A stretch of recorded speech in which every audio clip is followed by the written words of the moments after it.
आदरणीय राहुल जी थोड़ा जनता की तरफ आप खड़ी हमारे नेता को बताइए कि मैंने आपकी सेवा की है कि नहीं की है, हाथ उठा के बताइए। आपका चुनाव चिन्ह क्या है और आप जमशेदपुर की दोनों सीट जिता रहे हैं जोरदार तरीके से। एक बार मैं नारा लगाऊंगा, आप लोग दोनों हाथ उठा के नारा लगाएंगे, राहुल गांधी जिंदाबाद, राहुल गांधी जिंदाबाद, राहुल गांधी जिंदाबाद। बहुत बहुत धन्यवाद, शुक्रिया।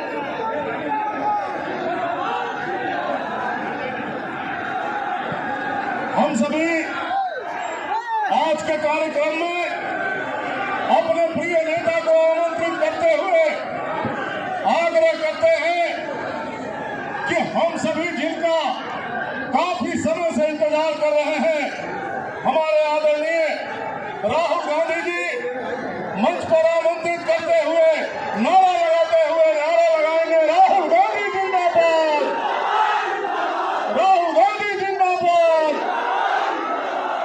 धन्यवाद सर।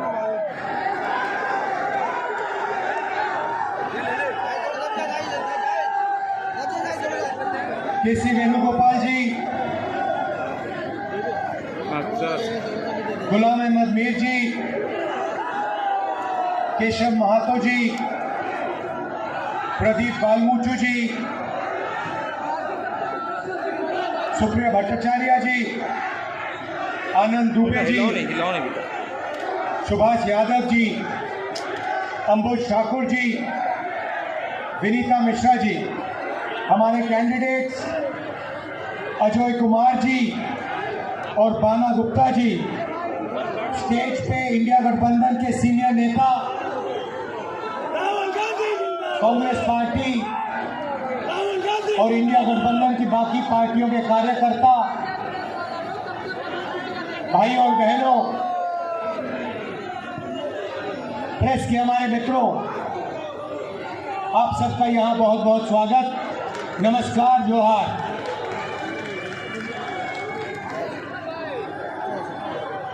मूड कैसा है आपका? अच्छा है।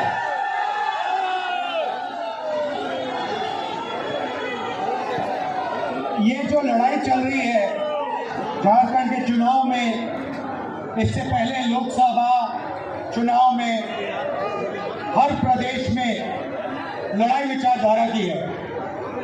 एक तरफ कांग्रेस पार्टी और इंडिया गठबंधन, दूसरी तरफ बीजेपी और आरएसएस।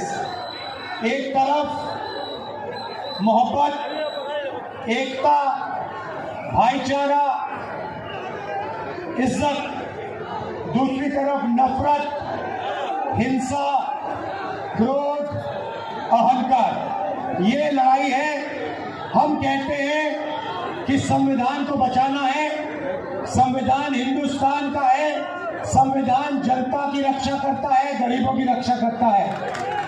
और बीजेपी चाहती है कि इस संविधान को खत्म किया जाए और जैसे पहले हुआ करता था वैसे एक बार फिर हिंदुस्तान को चलाया जाए। भाई और बहनों, कुछ साल पहले कन्याकुमारी से कश्मीर तक हमने यात्रा निकाली थी। 4000 किलोमीटर हम चले थे और एक ही मैसेज था, भारत जोड़ो यात्रा।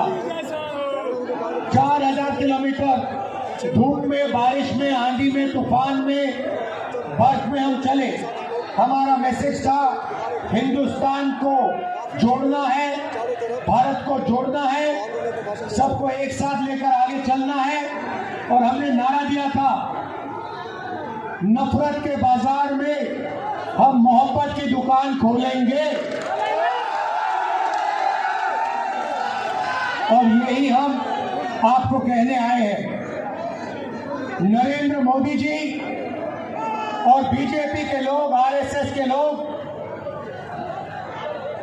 हिंदुस्तान को बांटते हैं, एक धर्म को दूसरे धर्म से लड़ाते हैं, एक जात को दूसरी जात से लड़ाते हैं, एक भाषा को दूसरी भाषा से लड़ाते हैं। कांग्रेस पार्टी हिंदुस्तान को जोड़ने का काम करती है। हम अंग्रेजों से लड़े और हमने आपको संविधान दिया। अंबेडकर जी ने, गांधी जी ने, इन सब ने आपको संविधान दिया। और आज अगर गरीबों की कोई रक्षा करता है, किसानों की कोई कुछ चीज रक्षा करती है, मजदूरों की, तो ये है हमारा संविधान। और मैं आपको मैसेज देना चाहता हूं, इस संविधान को कोई नहीं खत्म कर सकता है। इस संविधान की रक्षा हिंदुस्तान की जनता, कांग्रेस पार्टी, इंडिया गठबंधन करेगी। भाई और बहनों, आप जानते हो हिंदुस्तान में बेरोजगारी फैल गई है। जहां भी आप देखो, नरेंद्र मोदी जी ने और उनकी जो पॉलिसीज हैं, उन्होंने हिंदुस्तान में सबसे ज्यादा बेरोजगारी लाई है।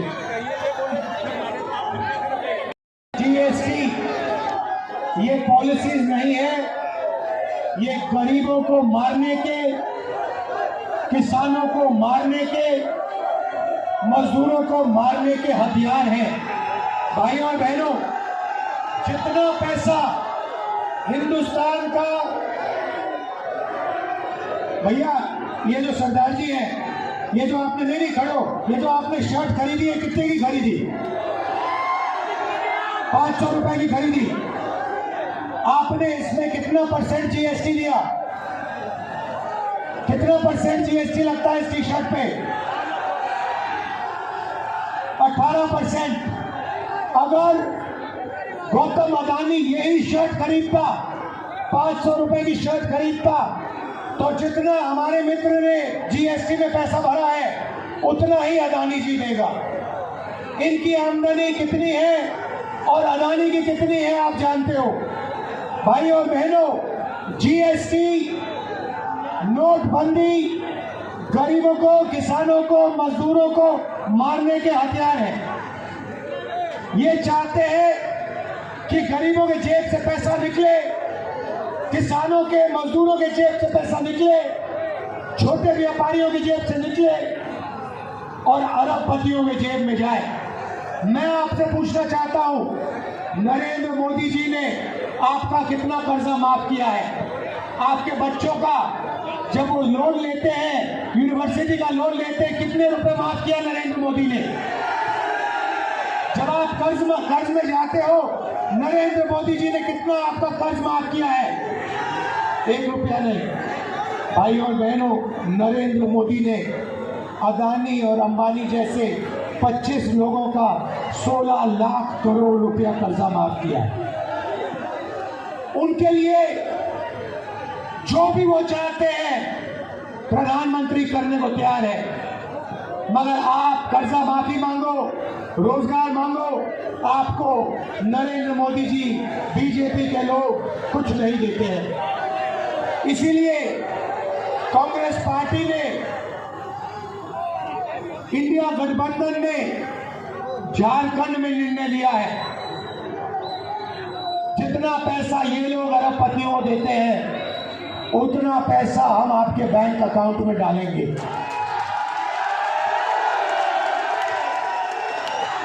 शुरुआत महंगाई की चोट हमारी महिलाओं को लगती है।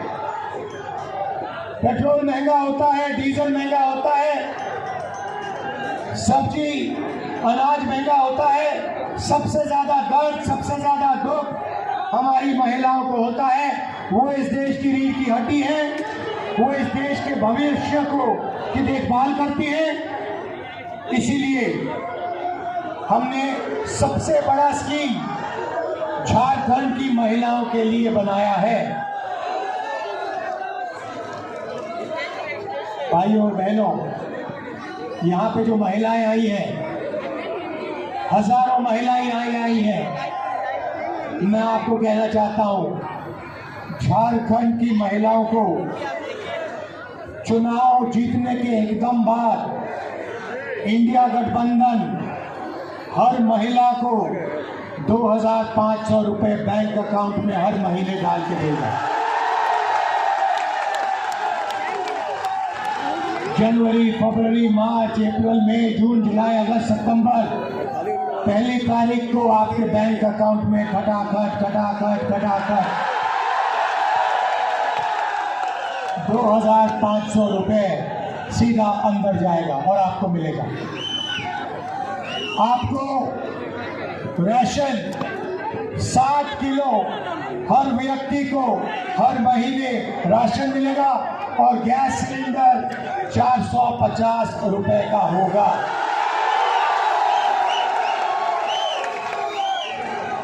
ये है हमारी पहली गारंटी महिलाओं की। बैंक अकाउंट में 2,500 रुपए ठकाठक।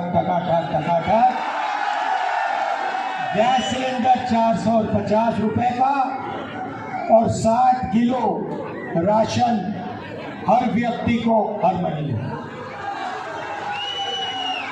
अब अगर झारखंड में कोई बीमार होगा तो हम आपके लिए एक नई स्वास्थ्य बीमा योजना ला रहे हैं, हेल्थ इंश्योरेंस ला रहे हैं।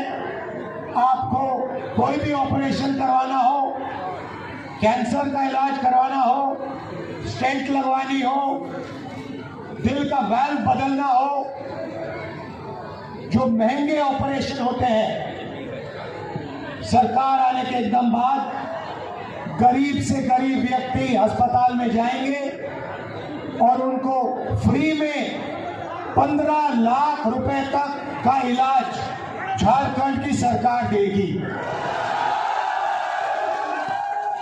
आज आप कर्ज में जाते हो, स्टेंट लगवाने के लिए कर्ज में चले जाते हो, परिवार का परिवार डूब जाता है। हम अब हर गरीब व्यक्ति के लिए 15 लाख रुपए हेल्थ इंश्योरेंस का स्कीम ला रहे हैं। बेहतर से बेहतर अस्पताल में दिल की सर्जरी, पेट की सर्जरी, हड्डी टूटेगी, कॉम्पाउंड फ्रैक्चर होगा एक्सीडेंट के बाद, रिकंस्ट्रक्शन, ये सारा का सारा 15 लाख रुपए के बीमे में कवर होगा गरीब लोगों के लिए। ये हमारा दूसरा वायदा है। शहर में हूं मगर किसानों की आपकी इजाजत से 2 मिनट बात कर देता हूं। किसानों को धान के लिए 3,200 रुपए प्रति क्विंटल मिलेगा।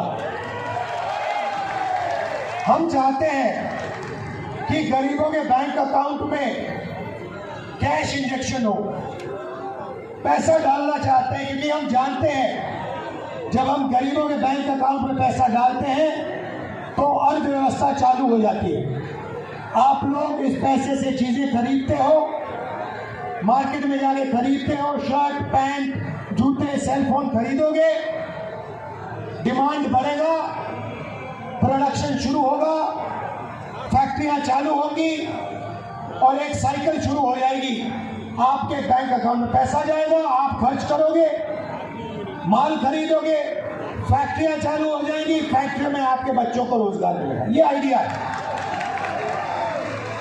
नरेंद्र मोदी अरबपतियों को पैसा देता है, वो सीधा पैसा लेके अदानी जैसे लोग हिंदुस्तान के बाहर ले जाते हैं, दूसरे देशों में ले जाते हैं, वहां इस पैसे को खर्च करते हैं, हिंदुस्तान के लोगों को कोई फायदा नहीं मिलता। अगला वायदा युवाओं के लिए, नरेंद्र मोदी जी ने आपको बेरोजगार बनाया, मगर हम आपको आपकी शिक्षा के लिए हर ब्लॉक में एक डिग्री कॉलेज खोलने जा रहे हैं और हर डिस्ट्रिक्ट में हम प्रोफेशनल कॉलेज आपके लिए खोलने जा रहे हैं। 500 एकड़ का इंडस्ट्रियल पार्क युवाओं के लिए रोजगार देने के लिए हर डिस्ट्रिक्ट में खोलेगा और 10 लाख युवाओं को हम झारखंड में प्राइवेट सेक्टर में और पब्लिक सेक्टर में रोजगार देने जा रहे हैं। सरकार में रोजगार देने जा रहे हैं। आखिरी बात, एक आपके सामने दीवार बनाई गई है। कहा गया है कि 50% से ज्यादा रिजर्वेशन नहीं मिल सकता। मैंने पार्लियामेंट में साफ कह दिया और यहां मैं दोहराना चाहता हूं कि कांग्रेस पार्टी और इंडिया गठबंधन ये जो रिजर्वेशन में 50% वाली दीवार बना रखी है, परे कर देंगे, हटा देंगे। झारखंड में दलितों को 10% से बढ़ाकर 12% रिजर्वेशन मिलेगा। आदिवासियों को 26% से बढ़ाकर 28% मिलेगा। पिछड़े वर्ग को 24% से बढ़ाकर 27% रिजर्वेशन मिलेगा। हम ये करके देंगे। भाई और बहनों, देश में 8% आदिवासी हैं, 15% अल्पसंख्यक हैं, 15% दलित हैं, 50% पिछड़े वर्ग के लोग हैं। मगर आज तक अगर आप पूछें तो ये सच्चाई लोगों को नहीं मालूम है। इसीलिए हमने कहा है कि हम जाति जनगणना कराना चाहते हैं। हम पता लगाना चाहते हैं कि इस देश में कितने पिछड़े वर्ग के लोग हैं। हमारा अंदाजा है कि 50%, मगर हम पक्का पता लगाना चाहते हैं। हम पता लगाना चाहते हैं अल्पसंख्यक कितने हैं, दलित कितने हैं, आदिवासी कितने हैं, और उसके बाद हम ये भी पता लगाना चाहते हैं कि इस देश की संस्थाओं में, इंस्टीट्यूशंस में, अरे अपना काम करो ना, कॉर्पोरेट इंडिया में, मीडिया में अल्पसंख्यक कितने हैं, पिछड़े वर्ग के लोग कितने हैं, दलित लोग कितने हैं, आदिवासी कितने हैं और गरीब जनरल कास्ट के कितने लोग हैं। हम ये पता लगाना चाहते हैं। अब आप कहोगे भाई इससे क्या फायदा होगा? बिना परमिशन कैसे मैं लगाएंगे? आपको बताता हूँ। गलत है ना, नहीं लगाना। भाई और बहनों, आप तो परमिशन लेना पड़ता है। देते हो नहीं देते हो? सब डेंजर चीज है ना, केवल उड़ा दिया। आपको पता भी नहीं लगता। शर्ट खरीदती हो जीएसटी, अरे भाई भाई भाई भाई, खाना खाते हो कहीं जाके जीएसटी, हर सेकंड जीएसटी निकलता है। प्राइवेट को ही उड़ा रहा है उधर। भाई भाई भाई, जीएसटी निकलता जाता है, निकलता जाता है, निकलता जाता है। कहाँ जाता है वो पैसा? वो पैसा दूसरा को हिंदुस्तान की सरकार के पास जाता है और फिर हर साल भाई भाई, हिंदुस्तान की सरकार निर्णय लेती है कि उस पैसे को कैसे खर्च किया जाए। सही बात? शिक्षा में कितना जाएगा, दलितों को कितना मिलेगा, स्वास्थ्य में कितना जाएगा, पिछड़ों को कितना मिलेगा, अस्पतालों में कितना जाएगा, अरबपतियों का कितना कर्जा माफ होगा। ये सारे के सारे निर्णय हिंदुस्तान की सरकार लेती है हर साल एक बार। उसको हम बजट कहते हैं। आपने देखा होगा पार्लियामेंट में सूटकेस लेके, ब्रीफकेस लेके फाइनेंस मिनिस्टर आती है, ड्रामा होता है पूरा। देखा आपने? देखा है ना? वो देश का धन बांट रहे हैं। और आपने इस बार देखा होगा उन्होंने मक्खन बांटने के बाद वहां पे अफसरों की फोटो लगाई। देखा ना आपने? देखा ना? उसमें भाई और बहनों ना कोई पिछड़ा था, ना कोई दलित था, ना कोई आदिवासी। अब मैंने पता लगाया, मैंने कहा देखो पता लगाते हैं ये हिंदुस्तान का धन जो बढ़ता है इसको कौन बांटता है। पता लगा कि 90 अफसर इसको बांटते हैं, IAS अफसर है। मैंने उनकी लिस्ट निकाली, मैंने कहा पता लगाता हूं ये है कौन। 90 में से भाई और बहनों एक अफसर आदिवासी था, 90 में से एक अफसर आदिवासी, 3 अफसर दलित, 3 अफसर ओबीसी। बात समझिए, 90 में से एक आदिवासी, 3 ओबीसी, 3 दलित। और फिर मैंने पता लगा, भैया पता लगाओ ये जो पैसा बढ़ता है इसमें डिसीजन कौन ले रहा है। आदिवासी अफसर ने कितने रुपए का निर्णय लिया, दलित ने कितने रुपए का निर्णय लिया, पिछले अफसरों ने कितने रुपए का निर्णय लिया। आप हैरान हो जाओगे, पिछड़ों की आबादी 50%।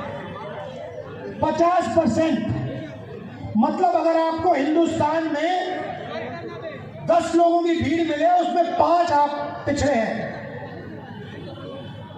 10 में से 5 पिछड़े। उधर आपके 90 में से 3 अफसर।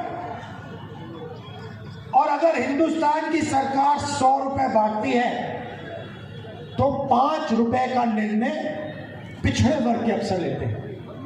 आप सोचिए, आबादी 50%, भागीदारी 5%, दलितों की आबादी 15%। अगर हिंदुस्तान की सरकार 100 रुपए बांटती है तो दलित अफसर 1 रुपया का निर्णय लेते हैं। आपकी भागीदारी 100 में से 1 रुपया और आपकी आबादी 15%। आदिवासी 8% है। 100 रुपए में से 10 पैसे का निर्णय आदिवासी अफसर लेता है। यही हालत अल्पसंख्यकों की है।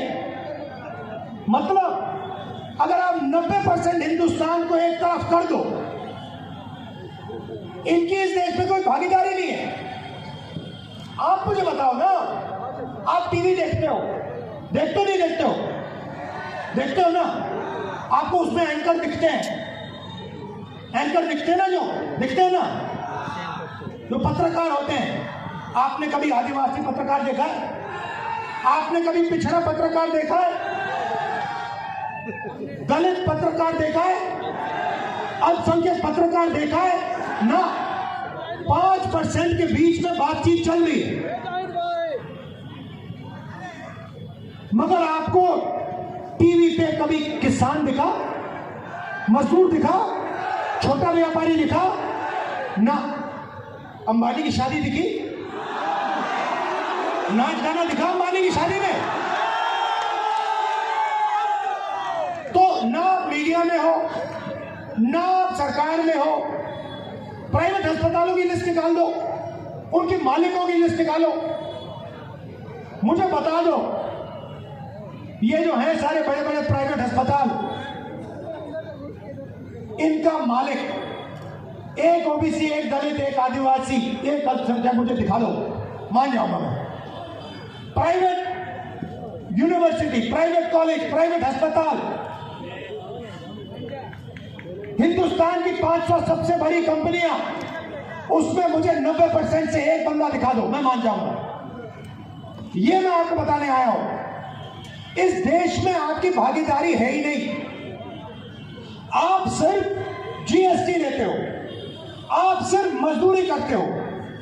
ये जो इमारतें हैं ये आपने बनाई है, ये जो सड़कें हैं, ये जो फ्लाईओवर हैं, ये आपने बनाए हैं। मगर ये जो मॉल आप बनाते हो, इनमें जो रेस्टोरेंट है, इनमें जो दुकानें हैं, आप इन दुकानों में, इन रेस्टोरेंट में अंदर ही नहीं जा सकते। आपको जूता मार के बाहर कर देंगे। ये सच्चाई है। 90% को अंदर नहीं जाने देंगे। तो मैं ही आपसे कहना चाहता था, यही है आपका रखवाला, यही हिंदुस्तान के गरीब को, कमजोर को, किसान को, मजदूर को, छोटे व्यापारी को बचा सकता है। इसको खत्म करने की कोशिश कर रहे हैं। मैं आपको बता रहा हूं, इसको हम कभी छूने नहीं देंगे। खत्म करने की बात छोड़ो, छूने नहीं देंगे।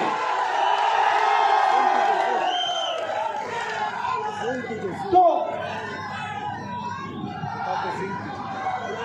अब यहां पे मैं आपको जमशेदपुर की बात करना चाहता हूं। देखिए, मैं क्या चाहता हूं, मैं चाहता हूं कि सबसे ज्यादा फायदा देश में जो 90% है, गरीब लोग हैं, किसान हैं, मजदूर हैं, छोटे व्यापारी हैं, मैं चाहता हूं कि सबसे ज्यादा फायदा उनको मिले। इसीलिए मैं पार्लियामेंट में मैंने साफ कह दिया, मोदी जी के सामने कह दिया उनके, मैं नहीं डरता उनसे।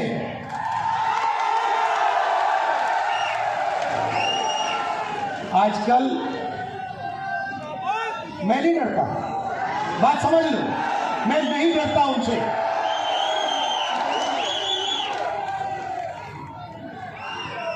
और एक और बात समझ लो, लंबी लड़ाई है, नरेंद्र मोदी को हम हराएंगे।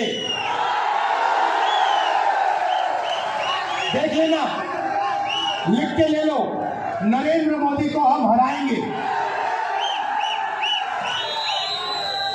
तो मैंने उनके सामने कह दिया, नरेंद्र मोदी, आप जाति जनगणना नहीं कराना चाहते हो। जब हम जाति जनगणना की बात करते हैं, आप चुप हो जाते हो, आप भाग जाते हो। आप जाति जनगणना मत करो। कांग्रेस पार्टी और इंडिया गठबंधन जाति जनगणना लोकसभा में पास करेगा।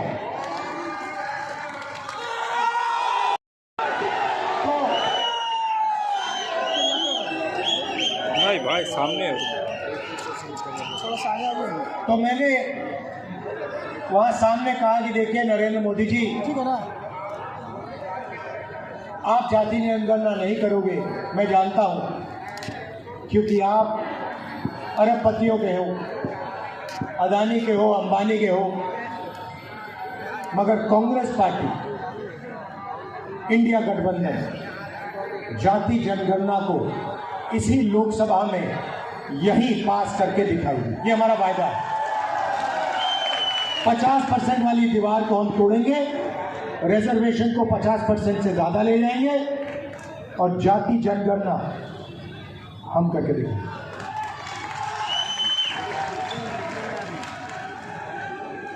तो ये मैं आपसे कहना चाहता था। देखिए, मेन बात क्या है, ये देश सबका है, हर धर्म का है, हर जात का है, हर भाषा का है, और हम सबको एक साथ मिलकर भाईचारे के साथ,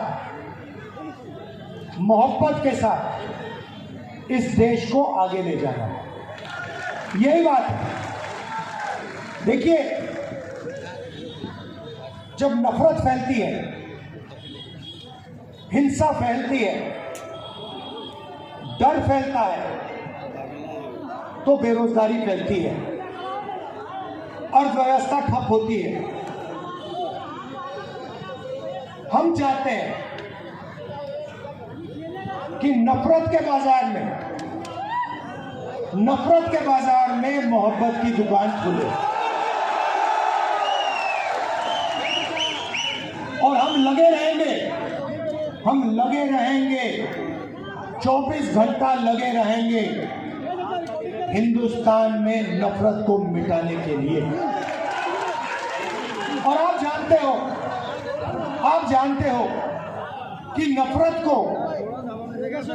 नफरत से नहीं काटा जा सकता। सही बात, नफरत को सिर्फ मोहब्बत से काटा जा सकता है। इसीलिए हम नफरत को मोहब्बत से हराकर दिखाएंगे।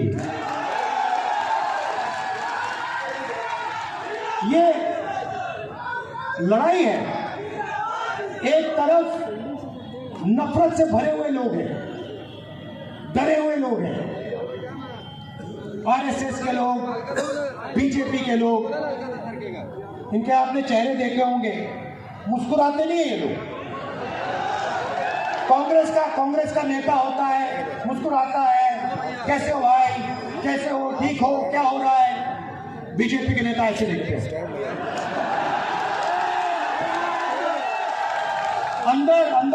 अंदर नफरत है, अंदर डर है। तो इनके अंदर जो नफरत है, इनके अंदर जो डर है, इसी को हम मिटाने जा रहे हैं। ये लड़ाई है और ये जो है ना, इसको बचा के रखना है। ये आप सबकी जिम्मेदारी है, हमारी जिम्मेदारी है, देश के युवाओं की जिम्मेदारी है। इसको आप भूलिए मत। अगर इस पर कोई आक्रमण करे, हिंदुस्तान की एकता पर, भाईचारे पर, तो फिर आप डट के उसके सामने खड़े हो जाइए।